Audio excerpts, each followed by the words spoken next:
welcome back to the pit. It's time for some new Bolt Action 3rd edition content, but before we move on to seeing the news from Warlord Games about the upcoming Armies of Germany supplement, which should be ready at the end of January 2025, let me just say that this month has been really super busy for me and the guys at Friuli War Games. We have been doing a lot of events. We have been doing a lot of showing people the new Bolt Action 3rd edition. I've been busy translating the Bolt Action manual in Italian for my gaming friends that aren't exactly fully familiar with English. And in just 1 or 2 days, expect to see some content, a special and exclusive live interview with JD Webster. Who is JD Webster? He's the creator and the designer of the Fighting Wings tabletop game series. It's still World War II. This time it's airplanes. If you know the game system, if you like it, if you're curious about it, stay tuned on the channel. I think you will love the interview that I was lucky to be able to record with JD himself.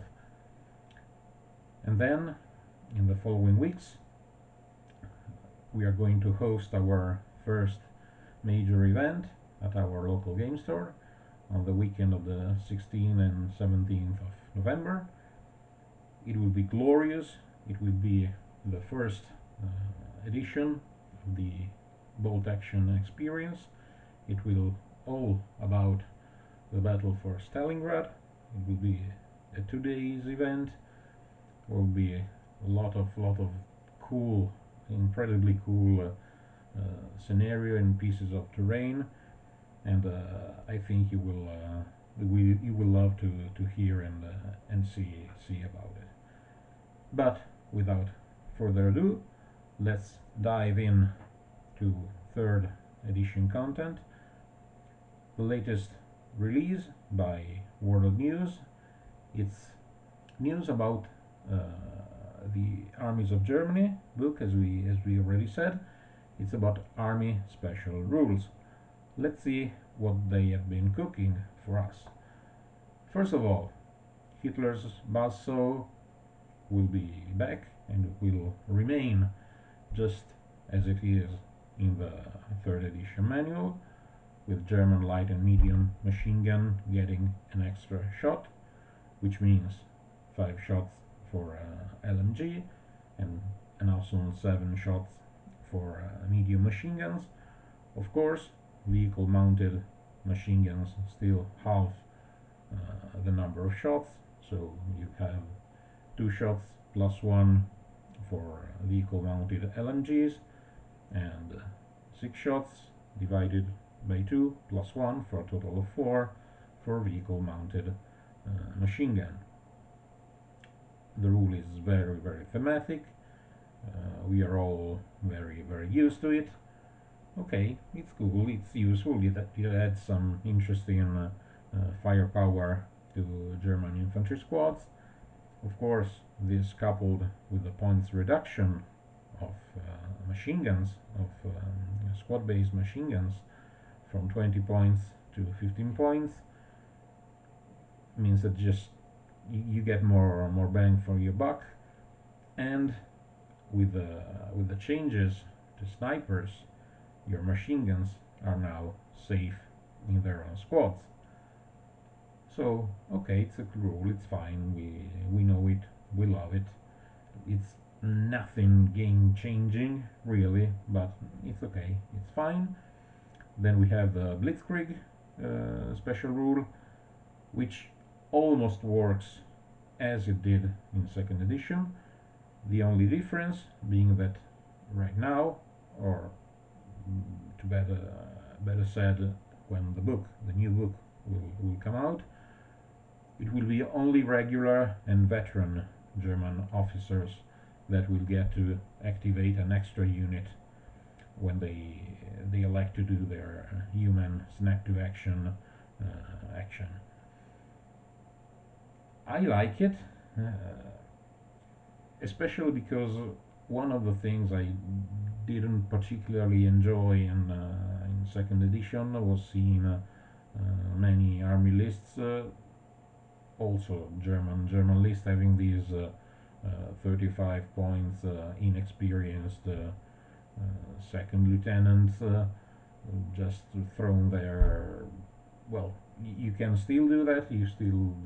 There are even cheaper right now, but at least if you really are dead set on wanting an inexperienced commander running your German troops, at least you don't get this bonus.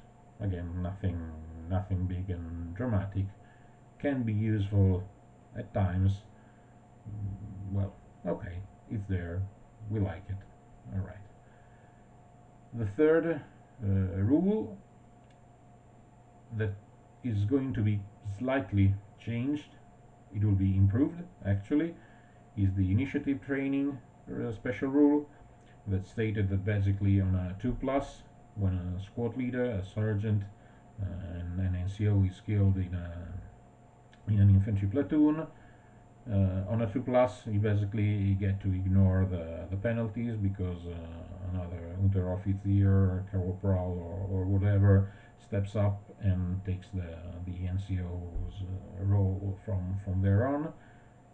How did they change that? Basically, they removed the conditional aspect of the rule, so you don't have to roll anymore.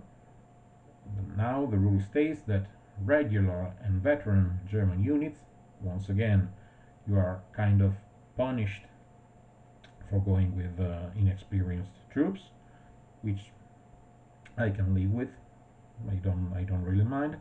Regular and veteran German units are not affected by the -1 morale penalty for losing the squad or team leader.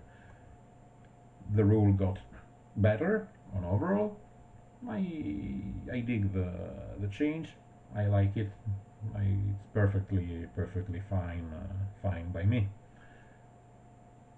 Of course, this will basically nerf the usage of snipers against Germans, because not only you cannot anymore you can no longer target the light machine gun, the squad light machine gun, which was one of the premier targets for snipers all over the world, since the new rules for snipers state that only the squad leader can be targeted by the sniper when using the scoped rifle. Now there is almost no point in using the sniper, rather than using it to snipe the platoon commander, the eventual forward observer, the spotters, medics, let's say special HQ units. It's an okay bonus against, again, nothing dramatic, but it's a nice touch. Then we will see that one of the more controversial rules, special rules in second edition, got basically deleted, and it was the Tiger Fear rule. The Tiger Fear rule basically stated that models that could trace line of sight to a German vehicle that had that rule, which applied to Panzer IVs, Panzer Vs, and Panzer VIs, more or less. They basically got to make an order test with a -1 penalty, if they didn't want to shoot at the tank. In the first draft of the rule, there was no distance factor involved. So if you had your squad minding their own businesses on the other side of the table, but by chance they happened to see in the far distance a Panzer IV, they risked doing nothing. It didn't make any sense. Then they changed the rule. They put a range effect on it. It was, I think, 18 inches, which you were allowed to measure. It was really, again, in a sense, it made sense, if I'm making sense myself. Pardon the horrible joke.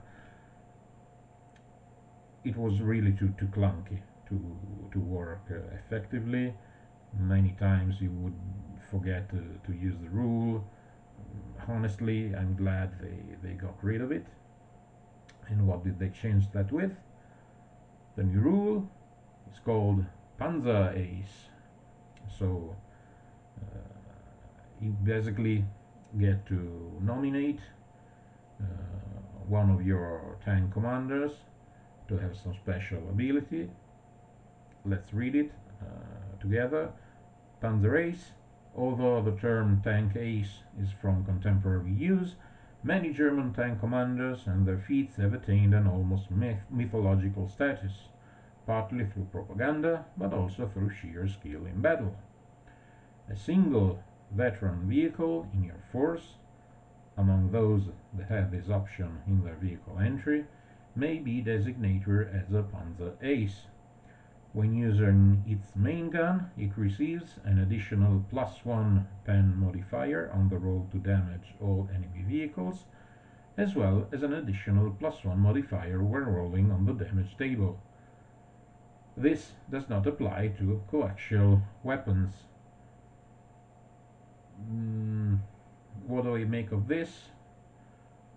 Okay, it's fun, it's thematic. I don't currently see it as being game changing. Veteran vehicles still cost points. We will have to see what will be the vehicles with this option to take in the army list. I don't know. We don't know yet if it will be widespread. So if you can have a Panzer II, Panzer Ace at its command or not. +1 pen, it's nice. It can help. It can help getting rid of enemy armor. Of course, the main problem being that to get the full effect, the full bang for your buck, it means that you have to have a veteran vehicle. Once again, they are cheaper in third edition, but they are not, handing them out like candies. And of course, it means that the opponent has to have armored vehicles for the rule to be especially effective. So I think it will be mostly of niche usage, thematic, but nothing really to write home about. And then we have the most interesting news piece of news, at least to me. The news that basically, and the way they framed it, it means that it's something that will happen in all other books as well, is the fact that basically you will be allowed to give special rules even to weapon teams and other units that usually don't get it. What do we mean with this? let's see. First of all, let's have a look at what uh, the extract from the book says. The rule is called "Defend the Fatherland." Certain infantry and artillery units in this book may have additional options to represent the different distinct forces of the Waffen-SS, Fallschirmjäger, the paratroopers, and Gebirgsjäger, the hunters and scouts. A unit entry may contain options to take that unit as one of those forces. If a unit is eligible to be taken as that force, its unit entry will say so. It may also enable that unit to take further options not available to the unit ordinarily. Vehicles may also belong to any of these distinct forces, but this makes no difference in rules terms, and is normally just a matter of using the right painting or marking scheme. These unit entries have the option for Defend the Fatherland, and then list some or all of the three options. Once an option is selected, the following rules and costs each apply. So, basically, now you can field, for example, uh, full Waffen-SS forces representing a particular division, excuse me, from a particular division or battalion or whatever, and you get special rules about that. Special rules that you can also add to units that usually don't have that rule. What do I mean with all this?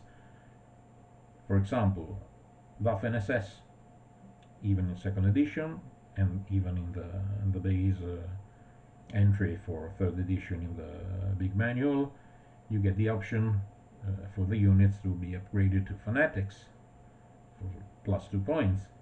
So technically, even just by using the main third edition rulebook, you can still have Waffen-SS force.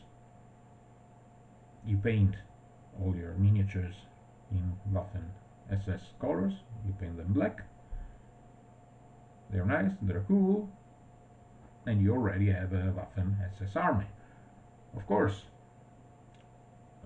perfectionists may argue that, oh, come on, you have an infantry SS squad, which is veteran, but then you have, for example, heavy weapons platoon, you have medium machine guns, or you have engineers or whatever, and they don't get to be fanatics. My theme is ruined. Now, this is of course, my personal opinion. I stick by the general rule that less is more. What do I mean with this? There doesn't need to be a special rule for a unit to be special. It can be special if you paint it in a certain way. It's already fine by me. I don't need an extra set of rules to follow a theme. And again, this pattern follows my opinion. I've already stated it in previous videos of Toolbox Action, where we discussed the new platoon mechanics. Yes, platoon mechanics are nice, that they allow you to be more thorough, more detailed when building your forces to represent an exact regiment or division or whatever, an historical division, I mean. Okay, this is all well and fine, but I think that the main concern when you play a game like Bolt Action, that is a cool game, a great game, but it's not a simulation game of World War II combat. It's a tabletop miniature war game that is set during the Second World War era or period. So it's not a perfect simulation. It doesn't want to be one. And it's one of the great things about it. Bolt action is simple, it's easy to learn, it's also hard to master, pretty much like, chess in a sense. I can teach, and I do teach people how to play bolt action in 15 minutes. I get to strangers, they come to a table, I explain some basic rules, and then they start rolling dice. It's nice, it's cool, it's fun. This is the way I like it. Okay? And so the fact that they felt the need to complicate things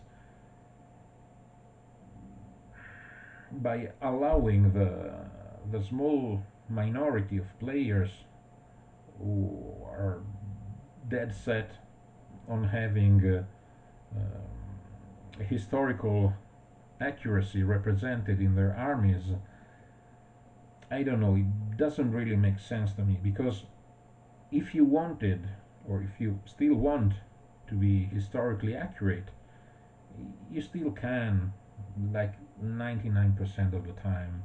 You don't need to rework the whole army composition mechanism.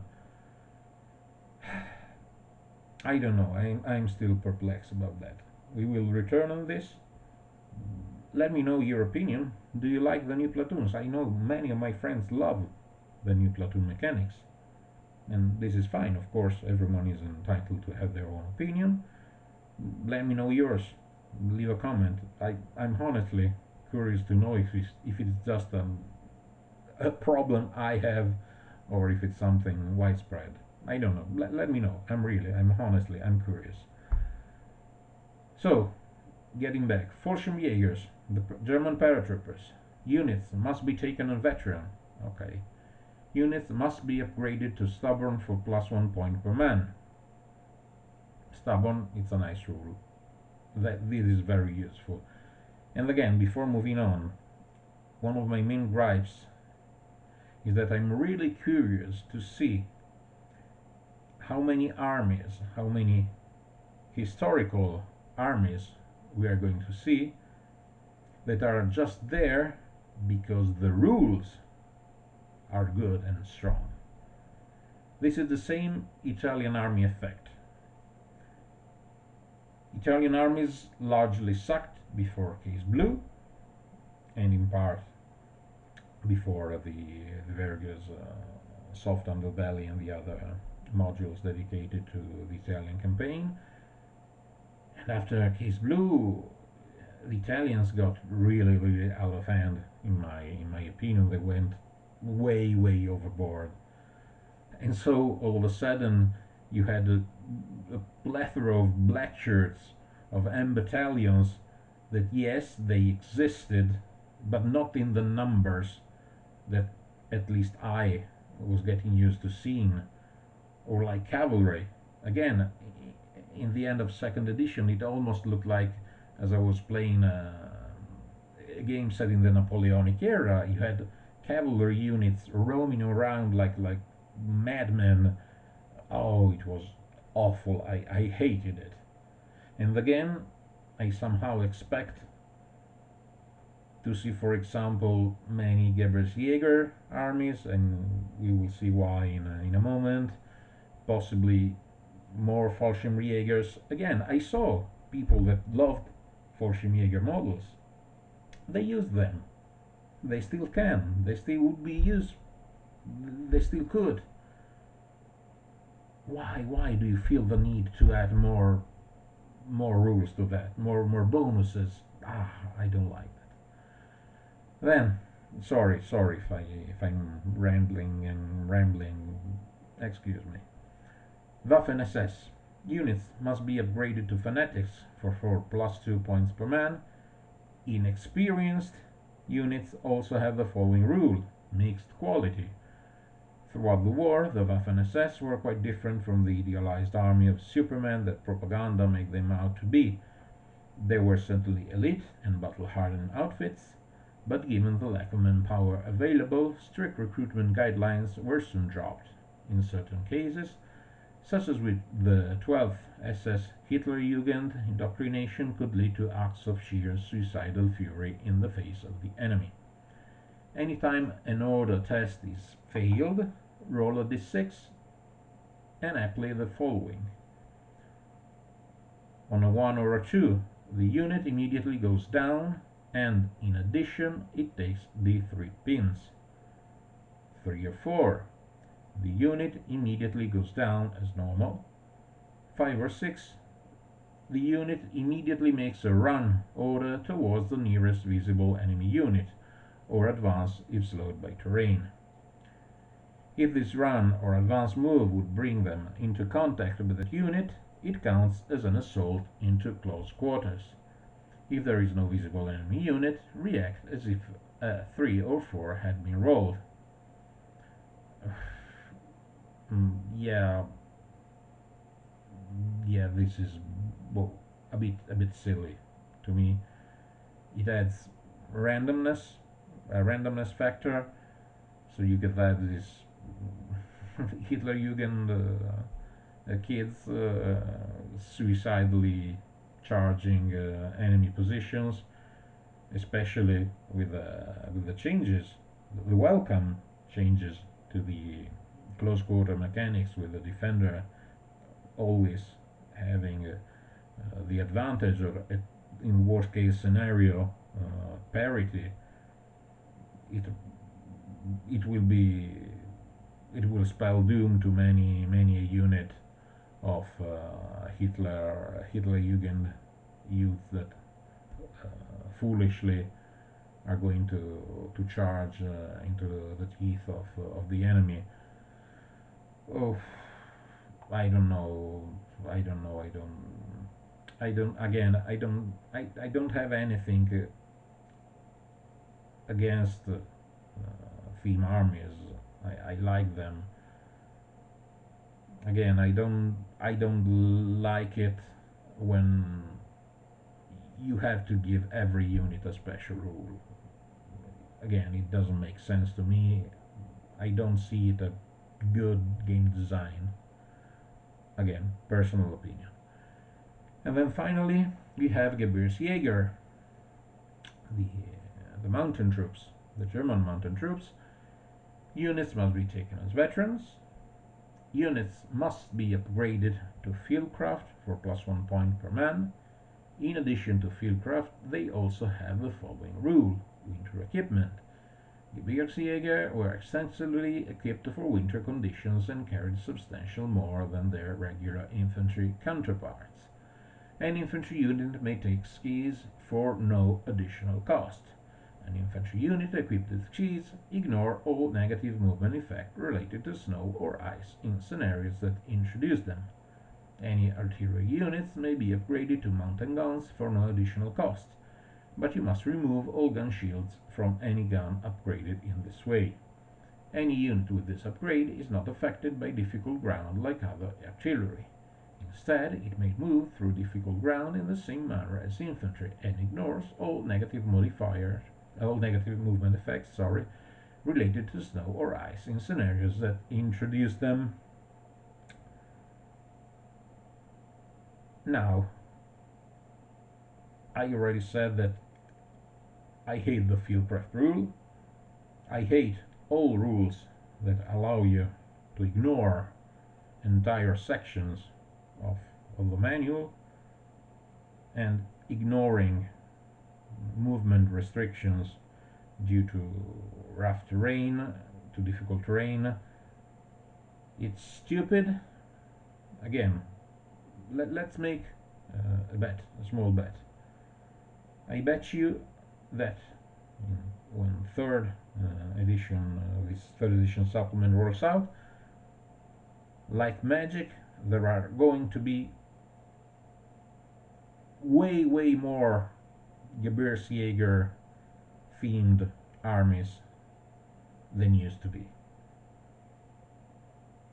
Why? Because the rule is good, it's very useful. Rough terrain, it's a very important part of the battlefield, of any battlefield. If you ever happened to play and to design scenarios having pieces of the battlefield where movement is limited by rough terrain is very important for creating something interesting and having potentially a whole army. Not really, not potentially, actually, you are forced to take fieldcraft. So you have an entire army that will ignore all, all difficult terrain.